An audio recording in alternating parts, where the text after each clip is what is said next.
July 30th, and I'm cutting hay again. This is the land that I seeded hay on last year with oats. It's kind of a gray, drizzly day when I was cutting the oats on here, right on this exact same field. There's two little fields over here. I think one's 9 acres, one's 10 acres. And the big field is about 115 acres.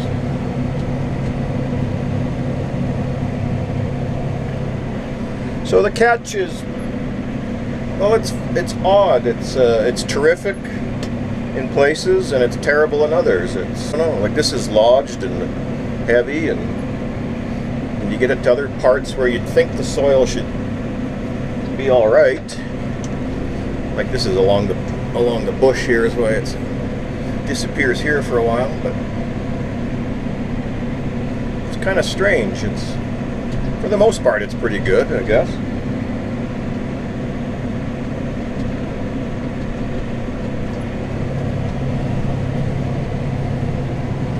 So the forecast for the next 2 weeks isn't really, might get a couple of days with no rain and, you know, 20%, 40% chance. I mean, it's the 30th of July and I'm still cutting first cut, so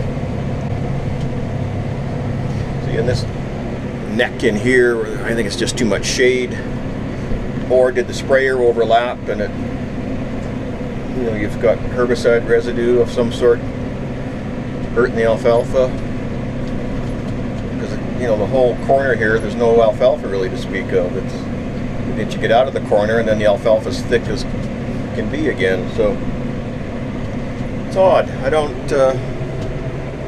can't quite figure it out, but anyway, it is what it is.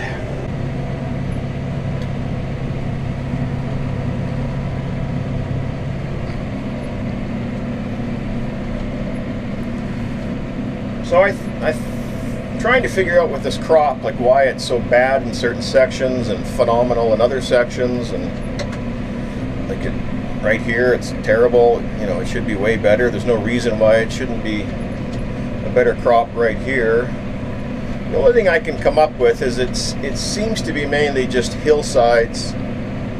I don't know if the camera will pick it up, but it's not so pronounced right here, but here's some here where the alfalfa is small and kind of sickly looking, but right beside it is a full-grown, flowered-out, you know, mature plant.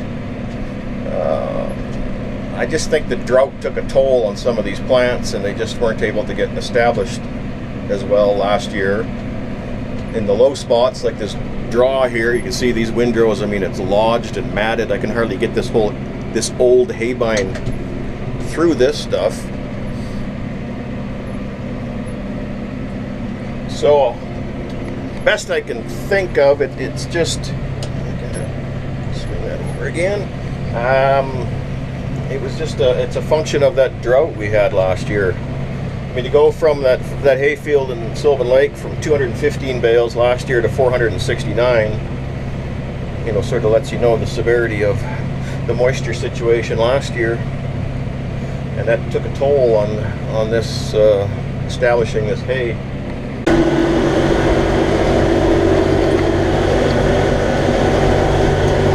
Today is August 4th.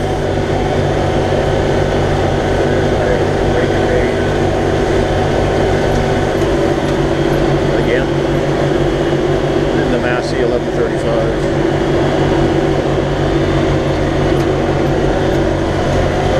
Over there, I'm not done cutting hay on this field. The haybine is in a few pieces, so we got 2 days here to get cut down, baled, and then it's supposed to rain again. 90% chance, so we'll concentrate on this for now.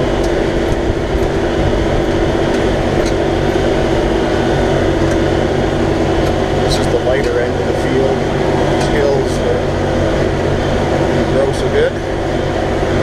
The heaviest stuff is over there where I was cutting last.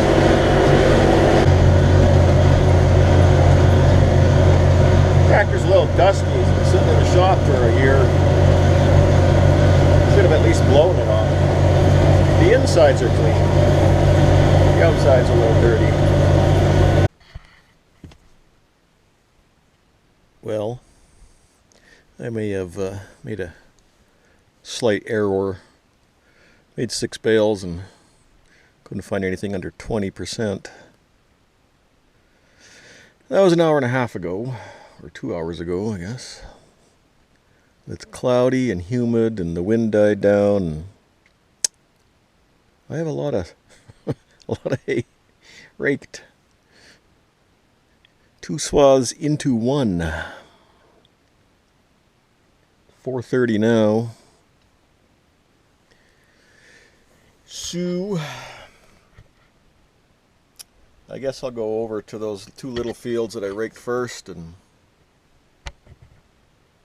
see what they test. Well, it's still all over 20, so it's not supposed to rain overnight. So I hope that's the case, because otherwise I'm in a lot of trouble.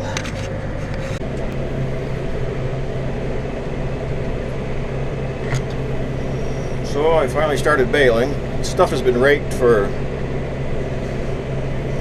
28 hours now, and it still isn't dry. It's testing around 20. So I don't know. It will not dry. Forecast is 7 days of rain starting tomorrow. And as you can see, I mean, it's not heavy hay. You know, it's not much there. This field was even worse over here on this side. But it just will not dry. So, and it's 20, but there's spots where it's wetter than that, you know, green gobs coming up, and I guess I shouldn't have raked it, but I don't know which is worse, baling tough hay or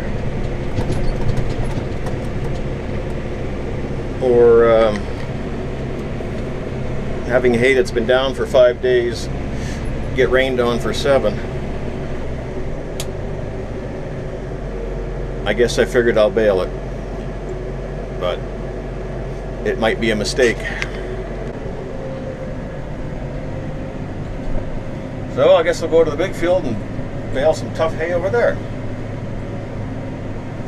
What fun!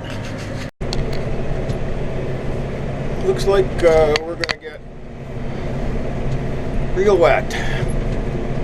I've got 1, 2, 3, 4, 5, 6, 7, 8, 9, 10, and this one is 11 more rows to go here. So it's still tough, it's still testing 20. This is the hay that refuses to dry, so I guess we bale it at 20, because it's going to be a lot more than 20 when that gets here.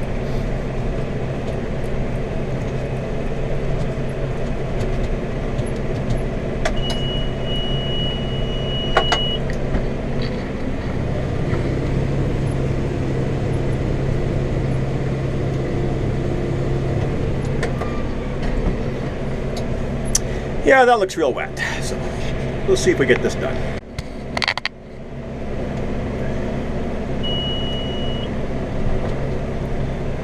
Cloud is kind of moving to the northeast of us here. I don't know. Maybe it's going to miss us.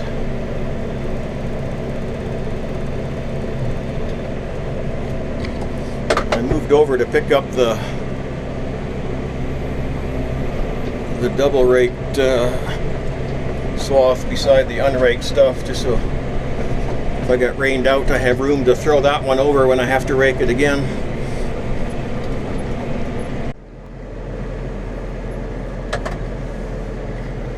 Well, not quite. Uh-oh, that's not going to help. 4 left. rainbow looks like it ends right in the field here, right in front of me.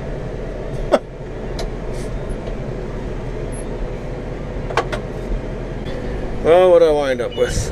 142 bales. Probably shouldn't have baled any of them. I don't know. I did. Well, I guess for me it wasn't really an issue of whether you should bale. It was an issue of whether I should have raked.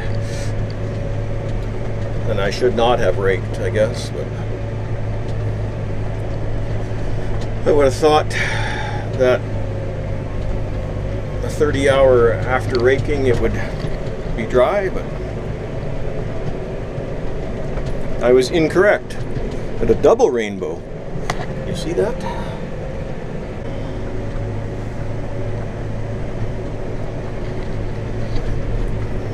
So got a fair bit down. A little bit left to cut, and the never-ending first cut continues.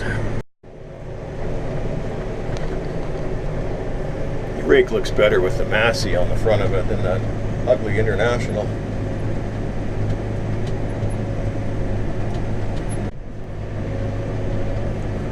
Stuff's pretty thick down here. It's all lodged. I don't know why that's. I guess that's why it won't dry. The ground underneath that isn't dry.